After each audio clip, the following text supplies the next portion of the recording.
Bongani kumwana kwandakaita kutangira zvese. Mushure mokunge adhampiwa namai vake vamusiya. Saka ndakabva ndatora muzukuru wangu ndikabva ndadzokera kumberengwa kwanda ndichiraramira kumusha. Kwanda ndichigara kuna step father vababa vaHongani. Saka kuuya kwandakaita kuno manje kuti ava nekuda kwamashoko avakaitirana nevo kumusha kwaVhongani ndichivabudira pachena kuti mwana akadaro kuti vakazviziva chete unotonzi Vhongani ngaende kumusha kwake. Saka ini ndakabva ndazviita secret nokuona ukasha hwaiva hama dzangu. Ndabva ndazviita secret kuti chero mwana wangu achipuwa hake mushonga achirapwa. Even now havazvizivi kuti Vhongani ari pachirongwa. Vhongani otosikama kuchikoro. Nemwana wanzvadzi musikana mudiki ari kuita form 3 ndiye anozviziva kuti Vhongani ari pamapirisi. Ava vakuru havazvizivi. Chero ndichibuda naye ndichienda kupi ndinongozvibuda infect havo havandimoniti kuti mafamba madii because isi tinogara zvedu mucottage.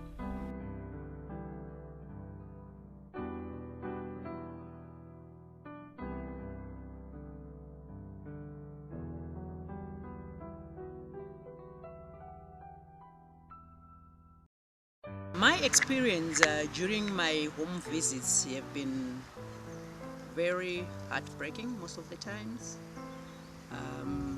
I remember there was actually a time when I came back from one of the visits and I just said, I feel like resigning. Because what I see when I go to these households is depressing. A child comes back from school and the child has been stigmatized in class by the teacher because the moment the caregiver informed the teacher that the child may fail to come to school some days because they'll be getting their drugs from the clinic, the teacher then labeled the child in the class. So it was a very tough situation for the child. When I went to this particular household, I actually wanted to go to the school with the volunteer lay worker, but the grandmother was not comfortable with it. She actually said, can you just wait a bit? Let's see what happens. But the child had been stigmatized in class by the teacher, who said in front of all the other kids, you are the person who's taking drugs. Why don't you tell me? You have to sit at the back of the classroom because of that. Inini ndinonzi Monica, ndine muzukuru wangu wandinogara naye mwana womwana. Amai vacho vanogara kuSouth Africa ndiko vari kushanda ari. Howard ane makore 10 asi paakatanga kurwara kanga ne 9 years. Ndakataura ndikati otherwise pamwe ndibaba wako vona vakangoenda kuDubai hatisi kuziva kuti vapenye here kana kuti. Inini handiende kune machechi aya anoprofita kuti tinoprofita HIV inopera. Muzita raJesu HIV haimbopedzwa nekunamatirwa. Iwewo munhu kana watogamuchira uchinwa matablets ako iwayo unoramba uchinwa matablets ako kusvikira amen. Inini ndinopinda Roman Catholic and muCatholic macho imo munotone vanhu vanotomira nemashambanzo. Pakambenge pakuda ndomira pekuti anzi nditaurire baba wake vazvizise ndikati baba wake handisinei naye sekuti iye akangoendawo mwana mumaoko mangu.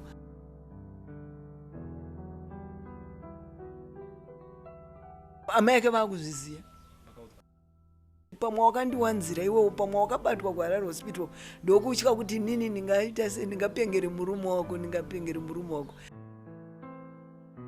Iye manje ndobva azofona akazoenda yebva anotestwa ndofunga paakasununguka mwana wake wanaisasha ndobva abatwa HIV positive zvokutoti atori pamatablets.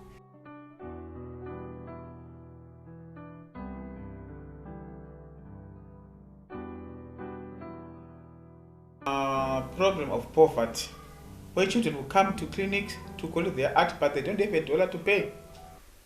I think for those children, it's also good for the government if they could introduce a system where they don't pay anything for the children, for the adolescents to get their art medicine.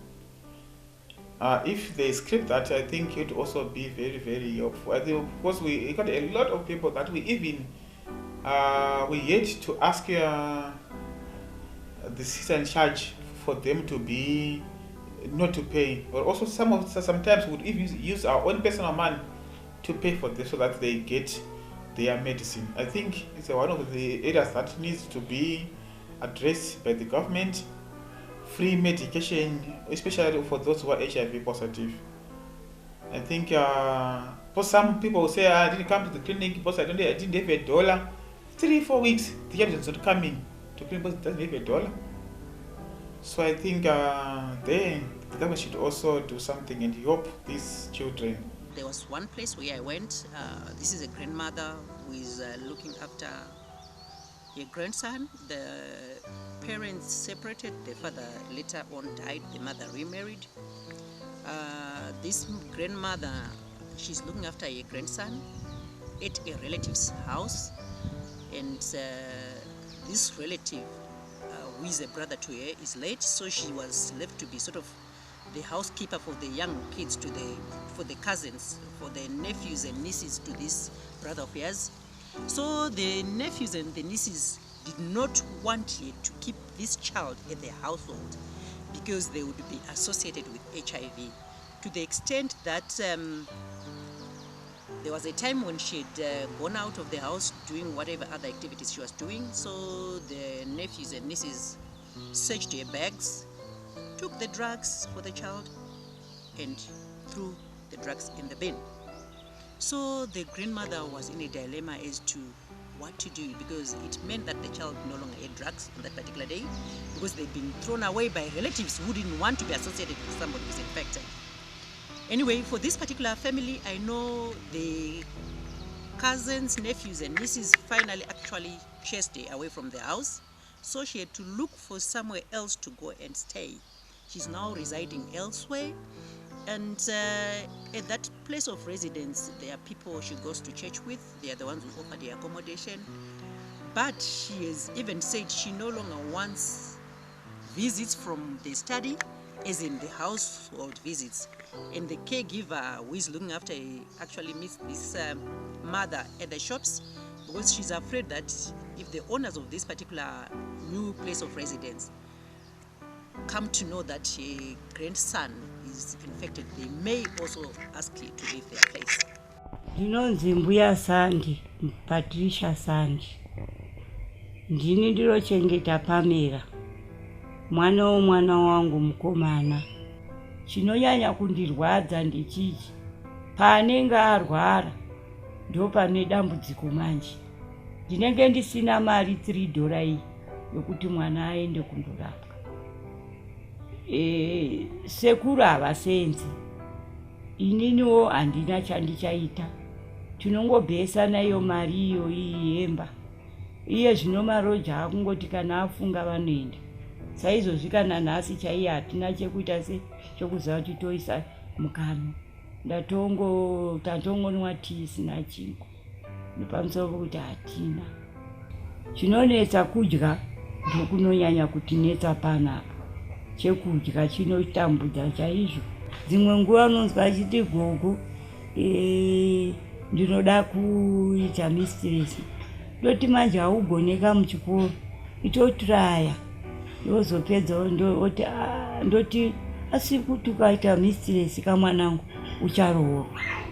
Kana waroorwa iwewe hauone kuti handisati ndanyatsomududzira zvangu. Hauone kuti vanonetsa here varume ava. Zonzi koma ngamafunga kuti ndiita sei, ndakuita hangu usista. Nokuti usista hauna dambudziko. Ndikati ukaita usista, woita kuti uita sei, uchanoita ticha ikoko. Nokuti zvaurizvi handifunga kuti pane vanhu vangazokufarirawo. Zonzi zvei, ndoti hapana. Wozoti mumwe musi ndakazongonzwa anopfungwa fana anoziva izvozvo. Anza ana baba vakandiparira. Ndikati chii, zvikanzi hapana, ndonyarara zvake.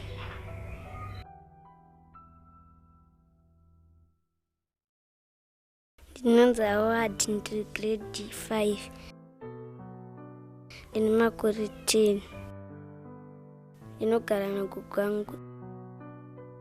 Gogo akangondiudza chete kuti yanzo kurwara neTB. zvakanzi nagogo usakanganwe kundiudza usakanganwe kumwa mapirizi.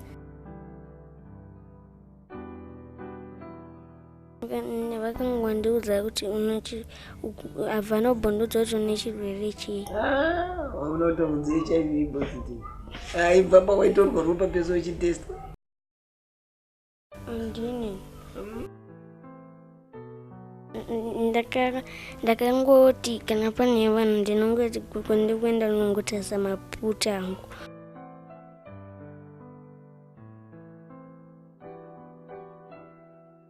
Ndinenge ndichida kuti vanhu vasazvizive.